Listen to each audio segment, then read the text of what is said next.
ஸ்ரீ கிருஷ்ண பகவான் வாக்கியம். கர்மங்களை முழுமையும் விடுவதற்கு தேகாபிமானத்தை உடைய ஜீவனால், அதாவது அஞ்ஞானிக்கு அசாத்தியமானவை. எவன் கர்ம பலனை விட்டவனோ அவன் தியாகி என்பதாக சொல்லப்படுகின்றான். ஸ்ரீ சங்கரர் அபிப்பிராயம். எக்கருமம் செய்யாதொழியினும் தொழிவர் என்றதற்கு நடத்தல், கிடத்தல், அருந்தல் முதலியவை ஒழிந்த ஏனைய நித்திய நைமித்திக கன்மங்களை ஒருங்கே விட்டவர்கள் என்பாரும் உளர். ஆத்ம ஞானிகளாகிய பரமார்த்த சந்நியாசிகள் முற்றும் தேகோக பாவனை இறந்தோராகலின் கர்மங்களை செய்யாமலே ஒழியினும் அஃது அவர்கட்கு உரித்தாம் என்பது கொண்டென்க. சரீரத்தை தரித்திருக்கிற வரையில் கர்மங்களை முற்றும் விடுவதென்றால் அது சாத்தியமான விஷயம் அன்று. ஏன்? தேகத்தை தரிப்பதற்காக புசித்தல், பானம் செய்தல் முதலிய கர்மங்களும் மற்றும் அதைச் சேர்ந்த கர்மங்களும் ஒழிக்கப் போகாமையாலே அதற்காக மகாயஜ்ஞம் முதலிய அனுஷ்டானங்களும் ஒழிக்கப் போகாது.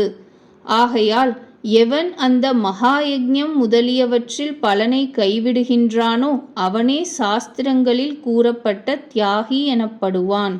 துக்ககரமானது நரகம், சுககரமானது ஸ்வர்க்கம், மிச்சிகரமானது மனுஷ்ய ஜென்மம் என 3 விதமான கர்ம பலன்கள். பலாபேட்சையோடு கர்மம் செய்பவர்களுக்கு மரணத்திற்கு பின் உண்டாகின்றன. பலாபேட்சை இன்றி கர்மம் செய்பவர்களுக்கு பலன் ஒருபொழுதும் உண்டாதல் இல்லை. ஸ்ரீ சங்கரர் அபிப்பிராயம். அனிஷ்டமாயது, இஷ்டமாயது, இஷ்டானிஷ்டமிச்சரமாயது என 3 விதமாய் கர்ம பயனானது இச்சையோடு கர்மங்கள் இயற்றியுள்ளவர்கட்கு தாம் இறந்த பின்னர் எய்த வருகின்றதாம். பரமார்த்த சந்நியாசிகளாகிய ஆத்ம ஞானிகளுக்கு ஒருபோதும் எய்த வருவதன்று என்பதாம். பலாபேட்சையோடு கர்மம் செய்துள்ள அத்தியாகிகட்கு கர்ம பயன் இறந்த பின்னர் உண்டாகும் என்றும் கூறியதால் பல தியாகிகளுக்கு தாங்கள் ஈஸ்வரார்ப்பணமாக செய்யும் அக்காலத்திற்றானே சித்த சுத்தியை பயனாக தருவது அன்றியும் அவர்கள் மோட்சமடையும் மட்டும் ஜென்மங்கள் தோறும் தொடர்ந்து பரிபாகப்படுத்தும் என்பதுவும் பெறப்படுவது அறிக. ஸ்ரீ ராமானுஜர் அபிப்பிராயம். நரகாதி பலன், ஸ்வர்காதி பலன், அனிஷ்டத்தோடு சேர்ந்த பிள்ளை, பசு, அன்னம் முதலிய 3 விதமாகிய கர்மத்தினுடைய பலன்கள் கர்த்திருவத்தையும் எனதென்கின்ற எண்ணத்தையும் பலனையும் விடாதவர்களுக்கு கர்மங்களை அனுஷ்டித்த பிறகு உண்டாகின்றன. கர்த்திருவம் முதலியவைகளை விட்டவர்களுக்கோவெனில் ஒரு சமயத்திலும் மோட்சத்திற்கு விரோதமாகிய பலன் உண்டாகிறது இல்லை. இதனால் சொல்லப்பட்டதாவது அக்னிஹோத்திரம், மகாயஜ்ஞம் முதலியவைகள் நித்திய கர்மங்கள்தான். அவ்வாறிருந்த போதிலும் உயிரோடிருப்பதாகிய அதிகாரத்திலும் உபயோகப்படுத்தப்படுகிறபடியினால் எவ்வாறு விரோதம் இல்லையோ அவ்வாறே மோட்சத்தில் ஆசையுடையதென்கின்ற அதிகாரத்திலும் உபயோகப்படுத்துகிறபடியினால் பரிகரிக்கப்படுகிறது. மோட்சத்தில் உபயோகமும் அப்படிப்பட்ட இந்த பரமாத்மாவை பிராமணர்கள் வேதங்களை பிரவச்சனம் செய்வதாலும் தானத்தினாலும் தவத்தினாலும் உபவாசம் முதலியவைகளினாலும் அறிய வேண்டும் என்று விரும்புகிறார்கள் என்று அர்த்தமுள்ள ஸ்ருதி வாக்கியத்தினால் அறிக. அர்ஜுனா, ஆத்ம ஞானத்தை சொல்லுகிற நிச்சயத்தில் எல்லா கருமங்களின் சித்திக்காக சொல்லப்பட்ட காரணங்களாயிருக்கின்ற 5 விதமாகிய இவைகளை என்னுடைய வார்த்தையினால் தெரிந்து கொள்.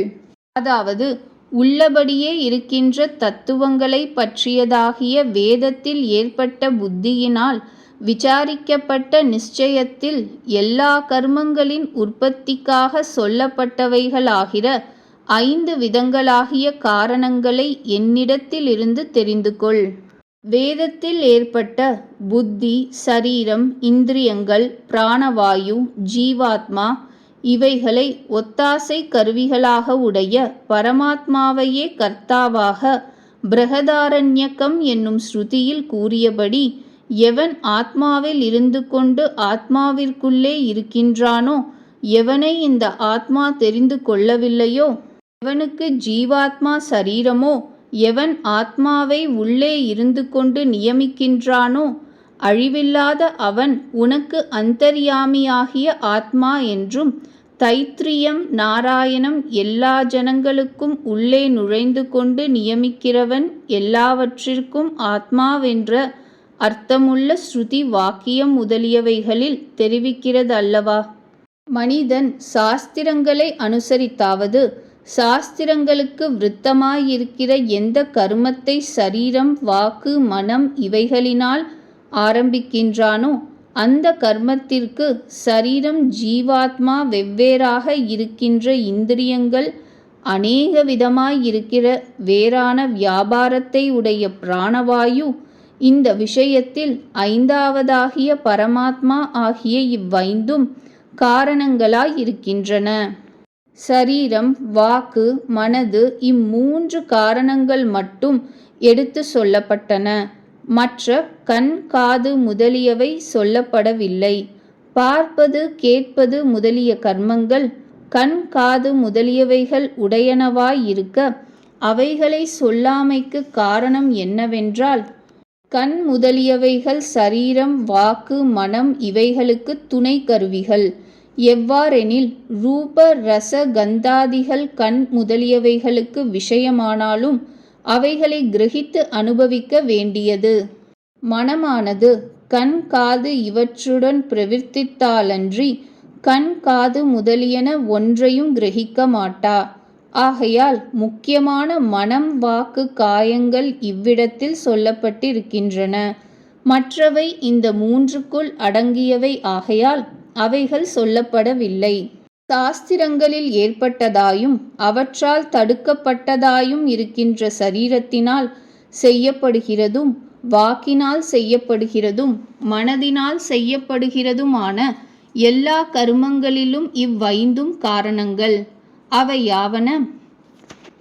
சரீரம் ஜீவாத்மாவினால் அதிஷ்டானம் செய்யப்படுகிறது. ஆகையினால் பஞ்சபூதங்களில் சேர்க்கையாகிற சரீரம் அதிஷ்டானம் எண்ணப்படுகிறது. அவ்வாறே ஜீவாத்மா.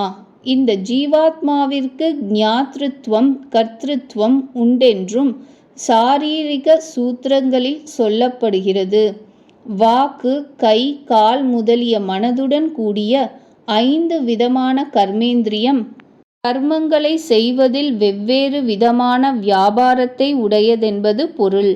இவ்விடத்தில் பிராணவாயுவின் வியாபாரத்தை சொல்லுகிற சேஷ்டா என்னும் பதத்தினால் 5 விதமாகிய வாயு சொல்லப்படுகிறது. அதாவது சரீரம் இந்திரியம் இவைகளை தரித்திருக்கின்ற பிராணன் அபானன் முதலிய பிரிவுகளை உடைய 5 விதமான வாயுவின் வெவ்வேறு விதமான விருத்திகளும், தெய்வம் சைவாத்திர பஞ்சமம் இந்த கர்மங்களின் காரணங்களினுடைய கும்பலில் தெய்வம் 5வது. அதாவது அந்தர்யாமியாகிய பரமாத்மா கர்மங்களை உண்டு பண்ணுவதில் முக்கியமான காரணம் என்று அர்த்தம். இதுவும் மேலே சகல பிராணிகளின் ஹிருதயத்தில் நான் அந்தர்யாமியாயிருக்கின்றேன் என்றும், என்னாலே நினைவும் அறிவும் மறதியும் உண்டாகின்றன என்றும் சொல்லப்பட்டது அல்லவா? எந்திரத்தில் ஏறிய வஸ்து போல சகல பிராணிகளையும் தனது சக்தியாலே கர்மங்களில் பிரவர்த்திக்கும்படி செய்து கொண்டு ஈஸ்வரனானவர் சகல பிராணிகளின் ஹிருதயத்தில் இருக்கிறார் என்பது யாவரும் நன்கு அறிந்த விஷயம். ஜீவாத்மாவினுடைய கர்த்திருவம் பரமாத்மாவிற்கு வசப்பட்டதாயிருந்தால் ஜீவாத்மா கர்மங்களில் ஏவத்தகாதவன் ஆகிறான். ஆகையினால் இதை செய்யாதே என்று சொல்லுகிற சாஸ்திரங்கள் வியர்த்தங்களாய்விடுமே என்கின்ற இந்த ஆக்ஷேபமும் சூத்திரக்காரராலேயே பரிகரிக்கப்பட்டது. இதனால் சொல்லப்பட்டதாவது, பரமாத்மாவினால் கொடுக்கப்பட்டதும் அதனையே ஆதாரமாக உடையதும் அவனால் தரப்பட்டவனாகிய சக்தியை உடையதும் ஆகின்ற சரீரம் இந்திரியம் இவைகளை கொண்டு கர்மங்கள் உண்டாவதற்காக தன்னுடைய இஷ்டத்தினால் இந்திரியம் முதலியவைகளை அதிஷ்டானம் செய்வதாகிய பிரயத்னத்தை செய்ய ஆரம்பிக்கின்றான். அவனுக்குள்ளே இருக்கின்ற பரமாத்மா தான் அனுமதி கொடுப்பதனால் அவனை பிரவர்த்திப்பிக்கின்றான். ஜீவாத்மாவிற்கும் தன்னுடைய விவேகத்தினாலேயே பிரவிற்த்தி செய்ய காரணமாகும் தன்மை உடையது. எவ்வாறெனின் பகவானால் அளிக்கப்பட்டு அவனை ஆதாரமாக கொண்டு அவனால் அளிக்கப்பட்ட சக்தியுடன் கூடிய கரண கலேபராதிகளை கொண்டு அவனை ஆதாரமாக கொண்ட ஜீவாத்மாவானவன் அவனால் அளிக்கப்பட்ட சக்தியுடன் கூடிய தன் இச்சையினால் கரணாதிகளையும் அதிஷ்டித்து பிரயத்தனத்தையும் செய்கின்றான். அவனுக்குள் இருக்கின்ற பரமாத்மாவோ கேவலம் அனுமதி மாத்திரம் கொடுத்து கொண்டு பிரவர்த்திப்பிக்கின்றான். ஆகையால் பெரிய ஒரு கற்பாறை மரம் முதலியவைகளை 10 பெயர்கள் சேர்ந்து புரட்டினால் அதில் ஒவ்வொருவரும் ஹேதுவாய் கொண்டு விதியையும் விலக்கையும் அடைவது போல ஜீவாத்மாவும் தன் புத்தியை கொண்டு பிரவிற்த்திக்கு ஹேதுவாகின்றமையால் அவன் விஷயத்தில் சாஸ்திரம் பயன்படும் என்பதாம். இவ்வாறு ஜீவாத்மாவிற்கு கர்த்திருவமானது உண்மையில் பரமாத்மாவின் அனுமதியை முன்னிட்டிருக்கின்றதென்று ஏற்பட்ட பின்பு அந்தந்த கர்மங்களுக்கும் கேவலம் ஜீவாத்மாவே கர்த்தாவாகிறான் என்று எவன் நினைக்கிறானோ அவன் துர்புத்தி உடையவன் ஆனதினால் அவன் வஸ்துவை உள்ளபடி அறிந்தவன் அல்லன். பரமபுருஷன் கர்த்தாவென்கின்ற நினைவினால் யாவனொருவன் நான் செய்கிறேன் என்று தன்னை கர்த்தாவாக நினைக்க மாட்டானோ எவனுக்கானால் இந்த கர்மமும் இதன் பயனும் என்னை சேர்ந்தவை அல்ல என்று கர்மத்திலும் அதன் பலனிலும் பற்றிருக்க மாட்டாவோ அவன் போர்க்களத்தில் இந்த பீஷ்மாதியர்களைப் போல வரும் சகலமான பெயர்களையும் கொன்றாலும் அவன் கொல்பவனும் அல்லன். அந்த கர்மத்தால் அவன் கட்டுப்படவும் மாட்டான்.